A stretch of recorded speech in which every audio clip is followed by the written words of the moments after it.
Lightning is no joke in the high country. Um, the way that weather builds around some of these high peaks can be scary at times. Some of the coolest experiences that I've had in the Sierra and in other mountain ranges are lightning and storm related. A little bit scary when they happen, but just absolutely so beautiful.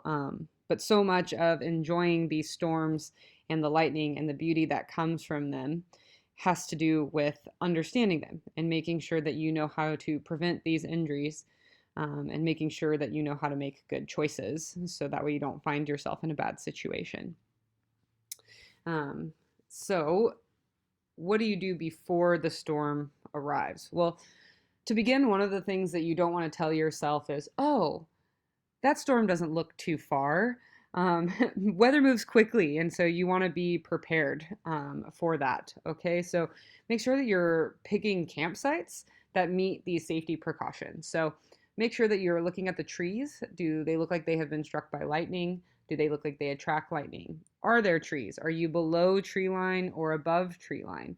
What time of year is it? What time of day is it? How can you be safe? One time I was in Evolution Valley and a storm was breaking about 1 or 2 p.m., like it does a lot of the time in the summer and here in the Sierra.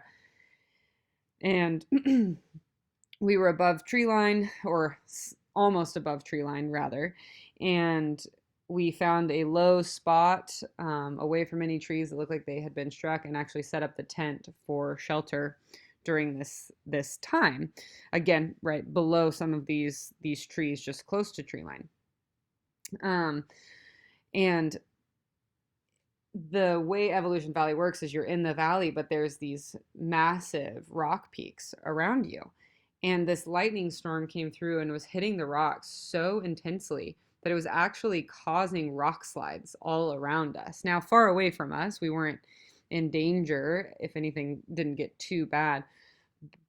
But for the first time, it really brought to light just how powerful these storms are. So it can be a very scary thing, and make sure that you are picking these campsites accordingly.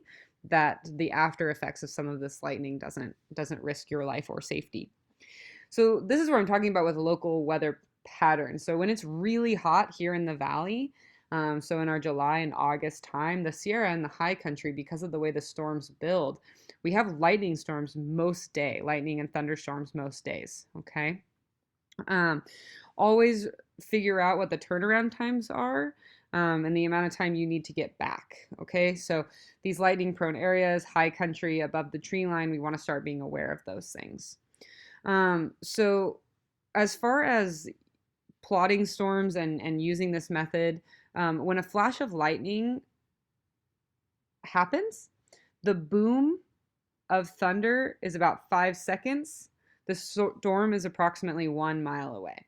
So if I see lightning and I start to count 1 Mississippi, 2 Mississippi, 3 Mississippi.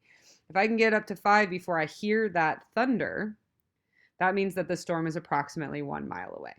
So then from there on, you would follow the 30 for 30 rule. If you seek a safe location when the storm is no less than 6 miles away, that is 30 seconds from flash flood to boom. Stay in safe location for 30 minutes after the storm passes. So you find that safe space and then you wait 30 minutes before you proceed on your route. Then you know that the entire storm has passed. So, how do you reach safety in a lightning storm? So, first things first, you move downhill, right? The higher up, the higher risk you are. Do not stay in a meadow or in any other wide open spaces, and seek uniform coverage. So, rolling hills or trees that are all the same height. Take shelter in a steel frame building or a hard topped motor vehicle. Keep the windows rolled up. So you'll notice there are some like mirror paths where there is a stone hut at the top. The purpose for that, or even Mount Whitney, the purpose for that is protection from lightning. Um, In addition, if you go to the Swiss Alps or some of these Austrian Alps, French Alps, some of these places in Europe, you'll see lots of these huts for in high altitude areas for protection. And it allows the energy of the lightning to distribute through the metal rather than affecting you. If you're boating or swimming, get to land as soon as possible and don't wait for the storm to get too close. You want to avoid metal, okay? Anything connected to an electric power, high places or objects such as tall trees, right? Looking for uniformity. Open spaces where you're the tallest things, damp, shallow caves and tunnels, overhangs, flood zones, and places obviously struck by lightning in the past. So assume a safe position. So it's really important to look at figure 1 here because this is the safest way. And so if you find yourself in a lightning storm, this is how you're going to want to take care of yourself. If you have some sort of barrier like a sleeping pad, a foam sleeping pad, you'll want to use that. And what that does is it gets you those layers off the ground. The layers of your shoes work as well, but obviously the more the better. Okay. The reason that you're going to crouch down and not lie down is because when the lightning strikes the ground, the electricity slices through the ground. And so if you're laying on the ground with your body directly on it instead of through these sleeping pads or these layers of rubber, then you run into the risk of that lightning still absorbing into you or that electricity still absorbing into you. Okay, you squat and sit. Why do you do this? To try and make yourself shorter, right? Take off any metal framed packs, anything like that, and try not to have any long outlying arm or leg or something to that effect. If you feel your hair stand at the end of your skin gets tingly, cover your ears with your hands, close your eyes, and get your head as close to your knees as possible. That's electricity in the air. Okay, this would be very scary and should not be sought out. Spread groups out, so we don't want everyone in that same spot. Okay, so spread out, but everyone should be doing the same thing as what we see in figure 1. So what are lightning injuries and what do we have to be aware of? Okay, lightning can produce just a huge assortment of injuries because it's electricity and how much it is and how it enters and leaves your body. It'll change things. But it can be anywhere from cardiac to pulmonary or lung arrest, so some issues there. Okay, it can be neurological problems. You can be temporary or permanently blind. It can cause deafness. There's burns, right? Electricity enters your body. It has to exit somewhere, and absolutely trauma throughout your body. So what are you looking for if someone is struck by lightning or lightning strikes near them and some of that electricity hits them? Any sort of burn marks, there has to be an entry and there has to be an exit of that current of electricity. Okay. This person will typically be unconscious, can be unconscious.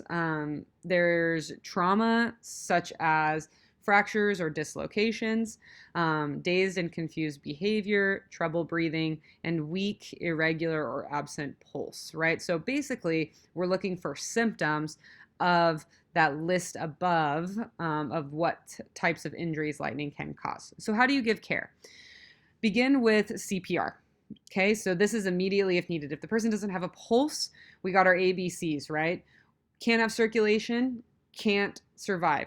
Someone's heart could have stopped and we could help bring that back. Okay, treat any injuries as needed, go through that ABC system, go through that patient assessment, and then be ready to treat any sort of secondary issues. Okay, so hypothermia, if the person is wet, any sort of injury. So once we have them breathing, once we have them circulating, once we have oxygen going through, now we can start working at some of those other issues. Okay, this is an absolute quick evac.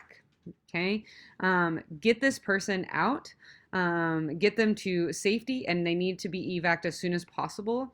There is a high probability that worse things are taking place, and they need